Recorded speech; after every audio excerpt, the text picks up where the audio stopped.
Greetings, respected viewers. I'm speaking to you from a secret location.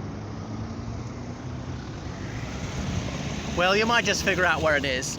So here I am at the Palace of Versailles, about 10 miles south of Paris, and this is the largest and most magnificent palace ever built anywhere. And it was built on the orders of this man, Louis XIV. So Louis XIV, he became king at the age of 5. He was the longest reigning monarch in French history, and he presided over France's rise to really European mastery. Though he didn't win all his wars. But anyway, in 1677, he decided he'd move out of Le Louvre Palace in the heart of Paris to here. And he had Ardoin Mansart and I think it's Levaux, two architects, construct this here. He had a landscape gardener called Le Nôtre design it. Le Nôtre, very suitably surnamed for someone like this. Nominative determinism, of course, because his name means the hours, or the hour, so it belonged to the royal family.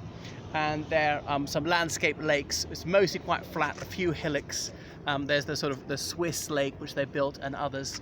There's a kitchen garden here. So there's absolutely gigantic courtyards, and we're kind of already in the palace precincts. We'll do a 360. Here is a bit of these stables, because any large organization needed lots of horses, so he had hundreds of them for himself, his soldiers, his horse-drawn carriages. Some of them you can see the royal carriages there. More buildings like this. There's a Saint-Cyr very close to here, a military school. So many courtiers and aristocrats hung around here. But France had a ludicrously broad definition of aristocracy. Over 1% of the population had an heritable noble title. There was noblesse de robe and noblesse d'épée, as in, noblesse de robe, as in they were like bureaucrats who'd been promoted and eventually ennobled, as opposed to people who'd won it through fighting on the king's behalf in the Middle Ages. Some people had actually had parchments, these documents saying when and why they got their noble title, what the rules of succession were, and others of them, they just had it through immemoriality, since no one could recall a time when this family did not have such a noble title. But because it was inherited by all the sons, many of these titles, so too many people had the title and didn't have the wealth which you'd expect to accompany such a status. So some of them were even ploughing their own fields. But les grands, the major aristocrats, would hang around here with the king, seek face time, seek preferment from him. And he appointed various cardinals to be his chief minister, like Mazarin, Richelieu, and others. Anyway, so that's about Louis XVI.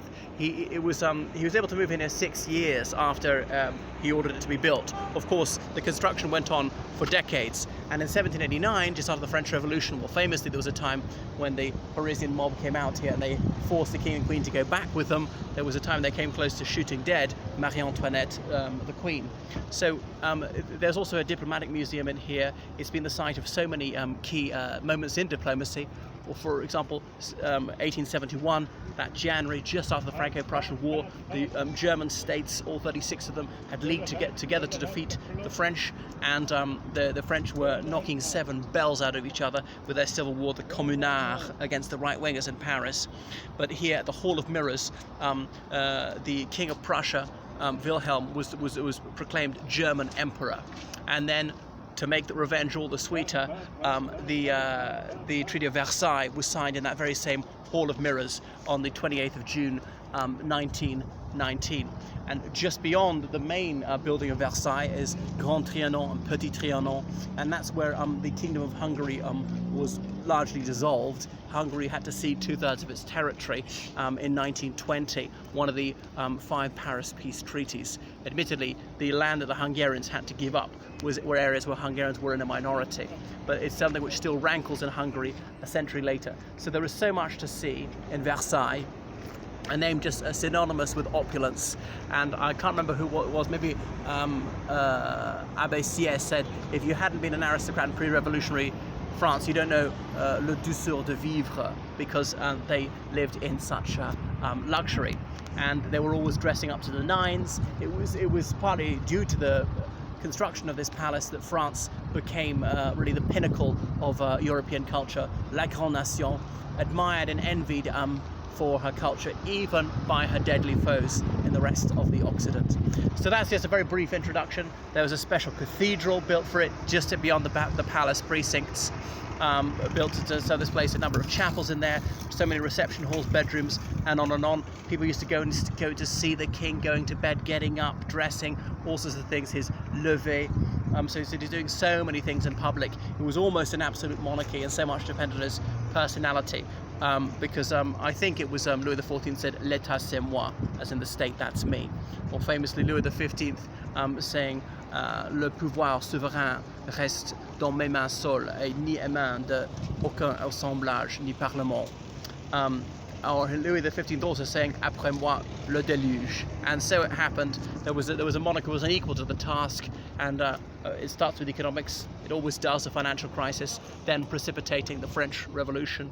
14th July 1789 is the date we really say was tipping point, when the Bastille, that fortress prison in the center of Paris, was stormed.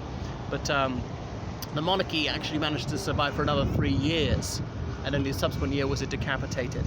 All right, that's just enough from about Louis XIV, King of France and Navarre, that tiny kingdom nestling in the Pyrenees along the border with France, where the founder of the Bourbon dynasty, Henry IV, had come from. That's enough from me. Toodaloo.